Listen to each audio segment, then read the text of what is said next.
Welcome back, Blue Shirts fans, to episode number 729 of the Locked On New York Rangers podcast. I'm your host, John Chick. Just want to thank you guys, as always, for making Locked On New York Rangers your first listen every day. We are free and available on all platforms. And today, we're still kind of basking in the afterglow of the Rangers' 4-3 overtime win against the New Jersey Devils last night, the fourth win in a row for the New York Rangers. They win for the second time in a game that went past regulation, which had obviously been a problem for the Rangers earlier this season. They had been 1-5 in such games before these last two games, once again being the Devils in overtime and also being the Avalanche in a shootout. But for today, with that in mind, yesterday was such a jam-packed episode, and there were so many things to talk about as it pertains to this game between the Rangers and the Devils. And so there's a couple of other things that I didn't really get a chance to get to, a couple of unsung heroes for the New York Rangers. I also want to talk about how I thought the team hung in there, and I don't usually get too obsessed about things like this, but they kept it from turning into the Jack Hughes show, which it very nearly almost became for the Devils. Obviously, tremendous young player, and he almost pretty much ran away with the game single-handedly for the Devils, but the Rangers prevented that from happening. And I also want to talk a little bit about Gerard Gallant, who I would have to believe, if he ever was on the hot seat, which hot seat maybe a little bit of a strong term, maybe it was a warm seat, or maybe, who knows, maybe he actually would have been fired had the Rangers lost that game to the Blues. But regardless, I want to talk about Gallant, and I also want to talk about some other recent New York Ranger coaches, just kind of compare and contrast and kind of point out a pattern that's developed over the last handful of Ranger coaches that have presided over this team. But like I said, I want to start by talking a little bit more about that Rangers-Devils game, and specifically the Rangers doing a nice job not letting this turn into the Jack Hughes show, because I think for us Ranger fans, and again, I usually don't get too concerned with this guy was in this draft class with that guy, and this guy's been better than that guy, and this guy who was taken fourth is better than this guy who's been taken third, et cetera, et cetera, et cetera. But, Jack Hughes, Capo Caco, in a lot of ways, they're always going to be connected because according to pretty much every scout, those two were the cream of the crop when it came to the draft that season. And thus far, Hughes does have better numbers than Capo Caco. But, again, Hughes, that is, had a chance to really kind of put the Devils on his back and lead them to a runaway win. And the Rangers were able to prevent that from happening. And as I just mentioned, it's not something they get caught up in too often. But the idea of Jack Hughes, just going off in this game in Madison Square Garden, while a lot of the young Ranger players weren't necessarily having their best night, that was not going to be a lot of fun, especially because the Devil fans would have been letting Ranger fans have it left and right. I mean, they haven't really had a whole lot to be excited about recently, and they're obviously off to a great start this season. So for a while, the only thing that they could really cling to was, Hughes has more points than Caco. You guys know the drill and how it goes there. But, again, the Rangers did a nice job eventually shutting him down in this game, not letting him take total control. He obviously scored that goal on a 2-on-1 where he roofed a backhander, and that put the Devils up by a score of 3-1. And earlier in the game, he had been credited with an assist, and that kind of got overturned. Obviously, they'll occasionally change the scoring on some goals. So it ended up just being a 1-point night for Jack Hughes, and honestly, the way he's played this season, you almost sign up for that if you're a fan of the Rangers or really any team playing Jack Hughes at any point this season. And he had a chance to really kind of make his mark on this game when he got tripped up by Braden Schneider. It was kind of a borderline penalty shot situation, as we discussed in our last episode, but they awarded Hughes with the penalty shot, and he goes wide left, and Igor Shesterkin pokes the puck away, makes an awesome save there. And something else that I noticed in this game as it pertains to Hughes, once the game got into overtime, 3-on-3, I thought Chris Kreider did a heck of a job. Kreider, he can drive you a little crazy at times. I've heard from some of you guys that wish he would compete harder for pucks and all that stuff. And I get that. I've mentioned things like that on this show as well. But he did a great job against Hughes in crunch time in the overtime period. Just kind of stayed with him the whole way, never really allowed him to get loose or anything like that. There was a situation where Hughes was trying to hold the puck in the Rangers zone and Kreider poked it away. And in so doing, he didn't force a turnover, but he allowed the Rangers, two of the three players, to get off the ice for a much-needed line change in that moment. And Hughes didn't really do a whole lot after Igor Shesterkin made that save against him on the penalty shot. And then once again, instead of this becoming the Jack Hughes show in Madison Square Garden, the Ranger young players really kind of took center stage after this. Capo Caco, he gets the game-tying goal for the Rangers. And, of course, as we just mentioned, Caco and Hughes always going to be linked one way or the other. It's funny, though, because, Devils fans, I don't want to go on and on about this, but Devils fans, they always kind of have this really weird flex where they talk about how, Hughes has been better than Caco. I mean, look, I'll admit it, thus far, yes, he has. But they talk about it in a way where, the Rangers could have drafted Jack Hughes, and instead they went with Capo Caco. And obviously that was not the case. The Devils had the first pick in the draft, and they took the guy who was the consensus number one pick that season, the best player in the draft in Jack Hughes. And the Rangers, they were planning on taking either Caco or Hughes, whichever one the Devils did not take, and that's what they did. So I don't really get that flex from Devils fans, but be that as it may, once again, really nice to see the Ranger kids assert themselves down the stretch in this game. Once again, when Capo Caco scored that game-tying goal 7 seconds after Trocheck had tied it, he got assists from Hedl and Miller. You had Philip Hedl to Keandre Miller over to Capo Caco, and Caco scores some really nice passing on that play. All three of those guys I just mentioned are former first-round picks by the New York Rangers, all very young players, and the other two guys on the ice at that time were Braden Schneider and Alexis Lafreniere. So you got 5 former first-round picks by the New York Rangers, giving this team a spark, giving this team a lift, and stepping on the gas right after the Rangers had just cut the deficit to 1 goal. Just storming up the ice and scoring 7 seconds later, Capo Caco finishing the deal there. So nice to see all those young Ranger players, all those former first-rounders really come through in a clutch spot for this team. I will say they got to work on their celebrations a little bit. We covered that in our last episode, too, where they were falling all over each other. I mean, it ended up being pretty funny. I was just hoping that nobody would get hurt. Doesn't look like anybody did, so that's obviously a good thing. But then in the overtime, once again, Miller and Hedl with big hands on the game-winning goal. You've got Keandre Miller getting the secondary assist. Panarin leaves it for Philip Hedl. Philip Hedl takes care of the rest, ringing it off the post and into the net, giving the Rangers the win. So Keandre Miller finishes this game with 2 assists. He had struggled out of the starting blocks this season. He's been a little bit better recently. I still think Miller hasn't really reached that level that we saw him at last season, but hopefully it's going to happen sooner rather than later. You got Philip Hedl with a goal and an assist, including the game winner in overtime, and of course the assist happening on the game-tying goal in the second period there. The third period was actually scoreless. And then Capo Caco, as I just mentioned, he had the game-tying goal. So, again, really good stuff from some of the young players on the Rangers and kind of striking back there on a night where, that was going to be our worst nightmare. If the Devils had another blowout win in Madison Square Garden and it was Jack Hughes leading the charge, that was not going to be a lot of fun for us Ranger fans.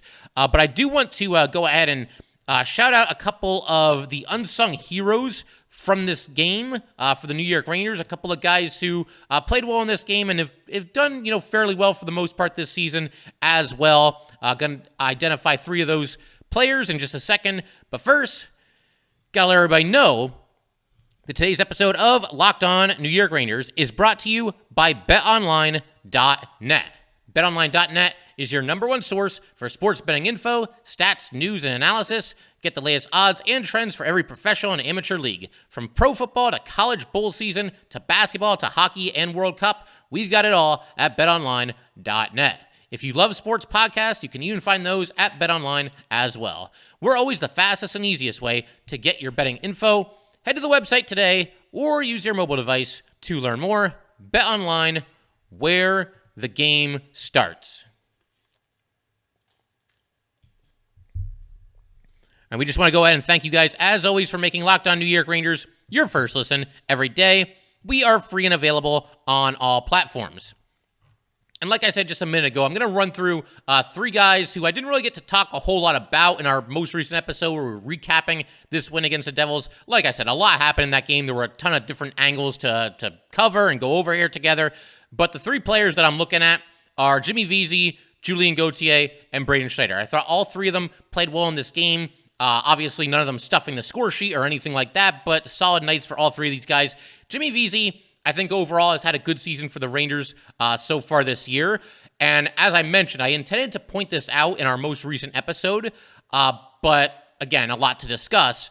But it's funny because, I looked at the YouTube comments a little bit earlier today, and there was a user named Mr. Pops Freshenmeyer which I believe is a random, obscure reference to The Simpsons, the episode where Homer has a bowling team and Mr. Burns hallucinates and sees Homer Simpson as the Pillsbury Doughboy. But I'll go ahead and reel everything back in here because I don't want to lose half the audience. But he just left a comment that very simply said Vesey was great tonight. And I thought so too. Vesey has really excelled kind of in like a Tyler Mott-esque role for the New York Rangers this season where, great defensive forward, very good on the penalty kill, and somebody that's just kind of a pest. And even though he doesn't score that often, it feels like it could happen. I don't want to say at any moment because it's not like he's out there, producing high danger scoring opportunities on every single shift. But you're just a smart player, somebody who knows his role and understands his role and has really kind of adapted his game over the years in the NHL. And he almost scored shorthanded. There was an opportunity, I believe it actually might have been Hughes, where the Rangers were really pressuring him, and then they eventually ended up stealing the puck. Jimmy Vesey specifically stole the puck, got an opportunity right in from the doorstep, was not able to capitalize. But Jimmy Vesey has really been a standout on the penalty kill thus far for the Rangers this season. And, again, it's...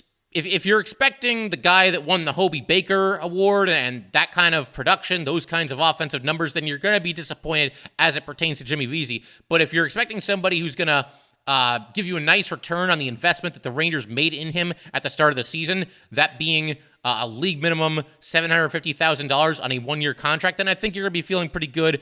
Jimmy Vesey, fairly valuable player for this Ranger team. As I've discussed in the past, I don't know that he should be on the top line or even the top six. They've had him down on the third line with Kreider and with Trocheck recently, and that's probably a better role for him. Somewhere in the bottom six, maybe even the fourth line, depending on what's going on and which line combinations are working and who's in the lineup and who's out of the lineup and all that good stuff. But Jimmy Vesey, again, has played very well this season. And like I just mentioned, kind of playing a little bit of a Tyler Mott-esque role for the New York Rangers this season. I would imagine most Ranger fans, again, I know there's a lot of people that don't want him in the top six, but I think for the most part, looking at Vesey, has played fairly well this season. You got to like what you're getting, especially from somebody making the league minimum.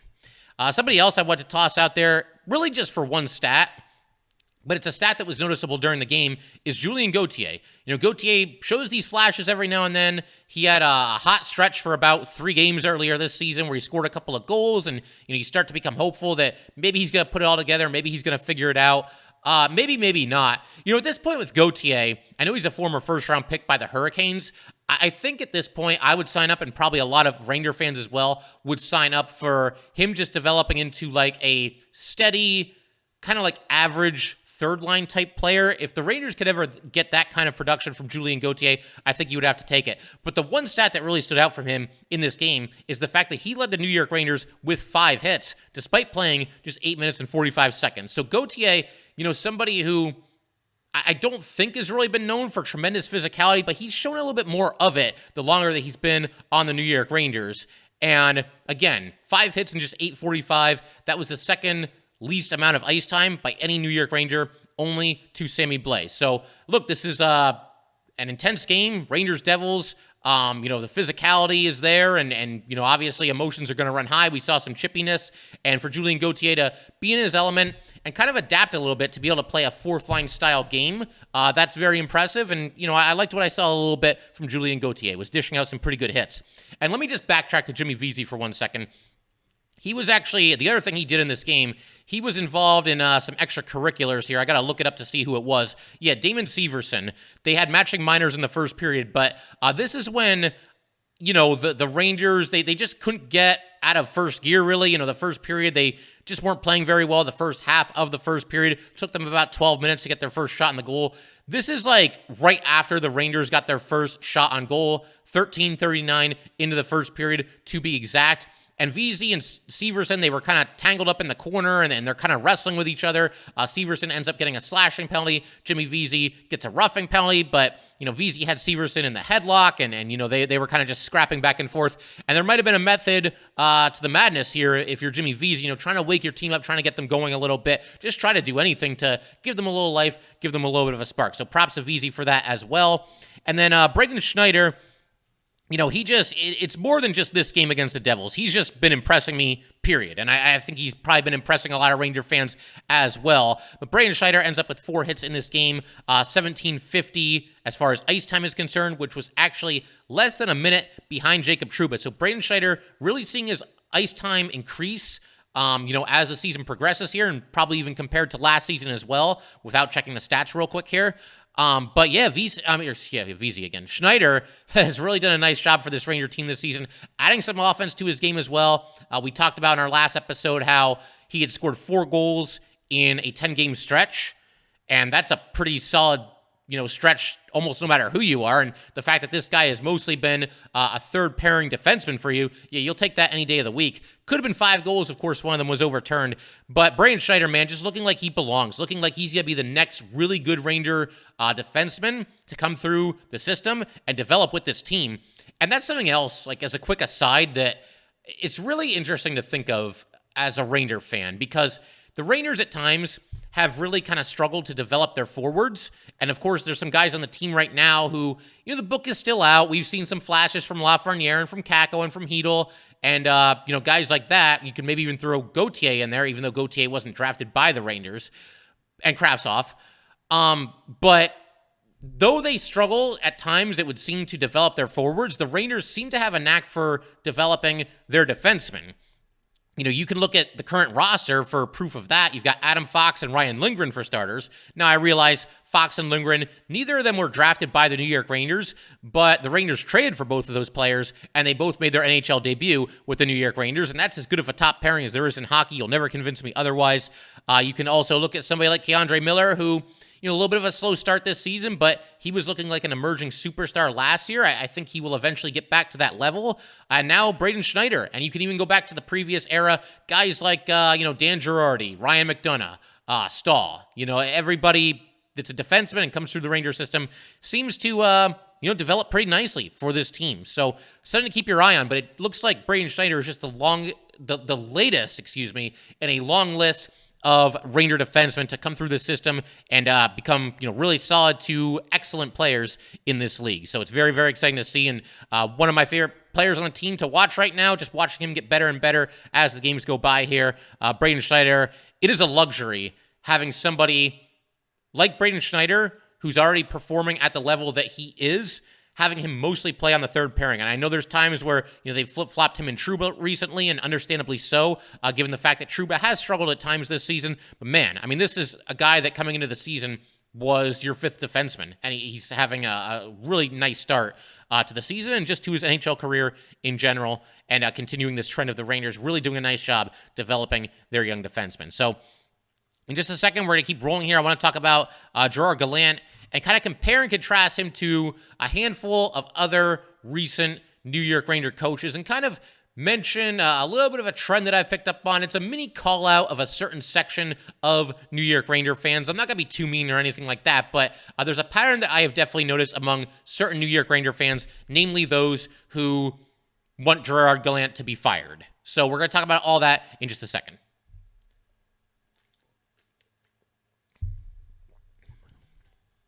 Okay, so Gerard Gallant, obviously, Rangers got off to a less than ideal start this season. There were times where the effort seemed to be lacking, the execution was lacking, turnovers left and right, bad penalties, just uninspired hockey in general.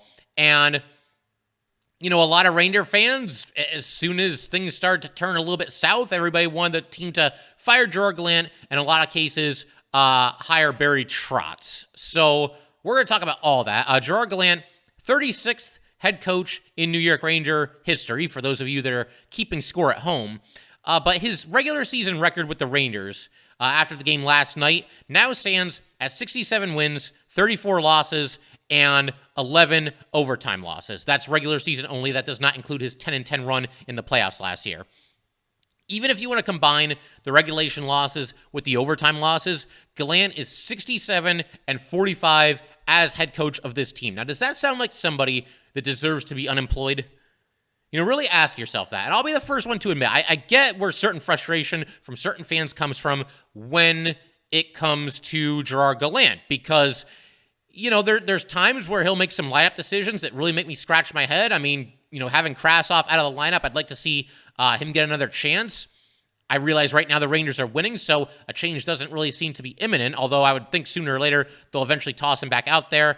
I know that at times certain things that can frustrate Ranger fans include, an unwillingness to put Lafreniere and Kakko in prominent roles, but he's done a little bit more of that recently.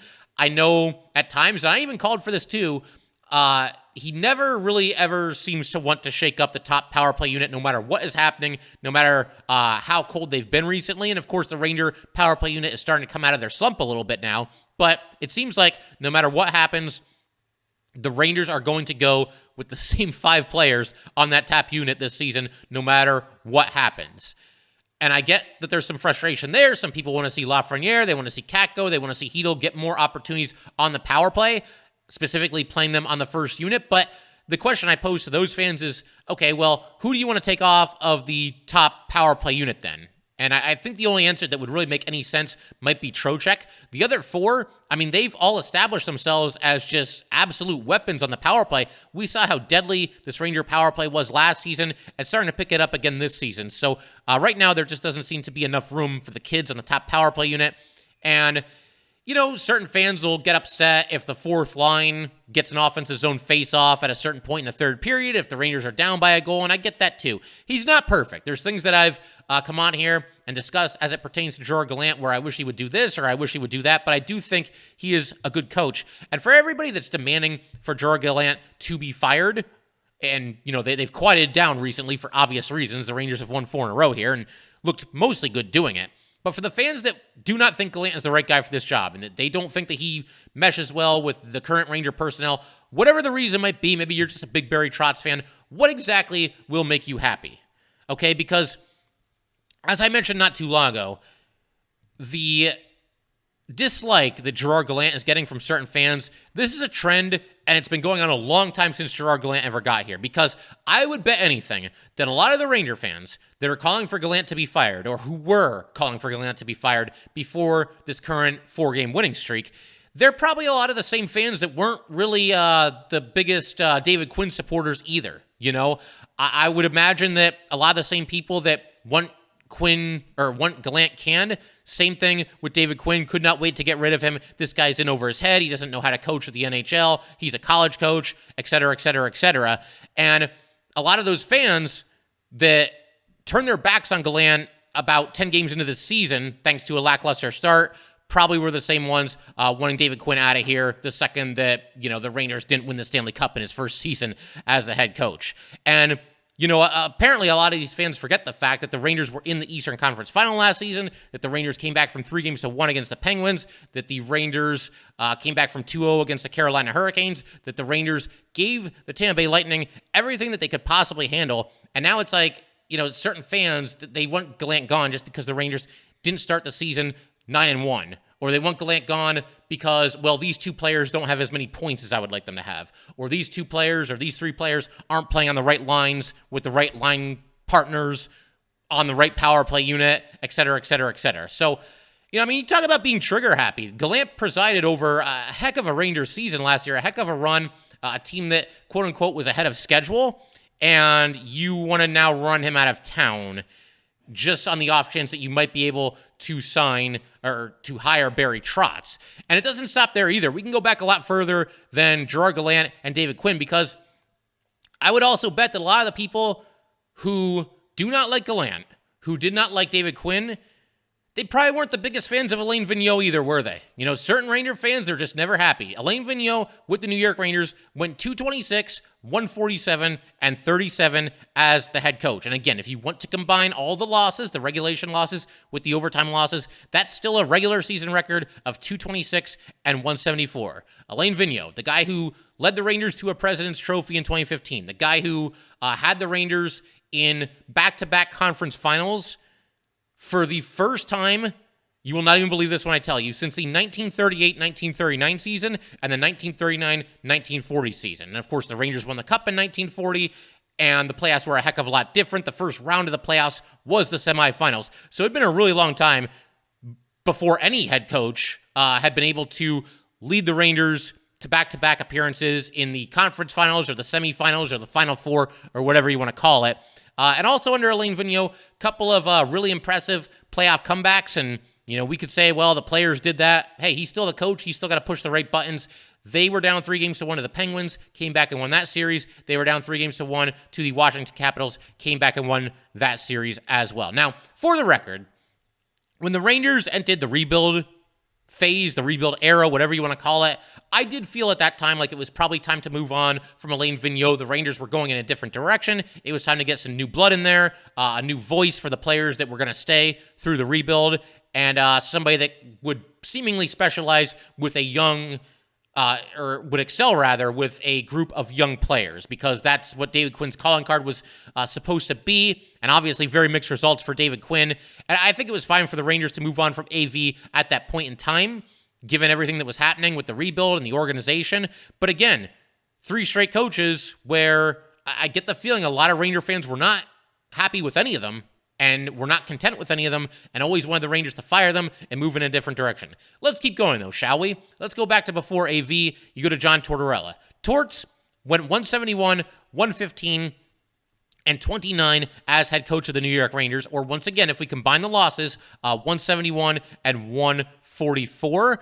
I bet a lot of these same fans that, again, don't like Gallant, did not like Quinn, did not like AV. I bet a lot of those same fans were getting pretty tired of John Tortorella at that point as well. And to be fair, Torts can kind of wear you out a little bit. It feels like he's not a coach that's ever destined to be with one team for all that long, although he was with the Blue Jackets for a decent amount of time, had at least some success there, which no one previously had been able to do. But, Tortorella, in his 3 full seasons as head coach of the New York Rangers, he had the team in the playoffs every single season, including an Eastern Conference final appearance against the Devils in 2011, 2012. The Rangers also had the best record in the Eastern Conference that season. But, hey, you know what? John Tortorella, he had to be hired by the Rangers because the Rangers, according to most of these same fans, they had to fire Tom Renney to make room for John Tortorella because Tom Renney wasn't good enough either, right? Tom Renney was not perfect. I don't know if he was a coach that was ever going to lead the Rangers to the Stanley Cup or anything like that. But we basically fired Tom Renney to make room for John Tortorella. And Tom Renney didn't do so bad as Ranger coach either. He took a team in his first season there that was picked by many to be the absolute worst team in the NHL that season, and he led them to the playoffs. Now, they lost in the first round. They actually got swept by the Devils, but they still overachieved relative to what the expectations were that season. The 2 seasons that followed, Renney had this same Ranger team in the second round of the playoffs. Again, it's not like, they went to Game 7 in overtime with the Stanley Cup final and, just couldn't quite pull it out. I get that, and I get that Ranger fans eventually want to win championships, and if it's not going to happen under a certain coach, then, sooner or later you do have to make a change. But the theme here remains the same. It's that the grass is always greener for certain fans. They're never happy with whoever is coaching the Ranger team, no matter how well they're doing, how poorly they're doing, how many deep playoff runs they're making, how close they're getting to winning a Stanley Cup championship. I just named 5 consecutive Ranger coaches, and to just kind of put a bow on this with Renney, he wasn't a spectacular Ranger coach as far as, a ton of really, really deep playoff runs, but he led them out of some dark times, man. The Rangers had missed the playoffs in 7 consecutive seasons before Renney took over. And so now, let me bring everything full circle here and apologize if I'm a little bit skeptical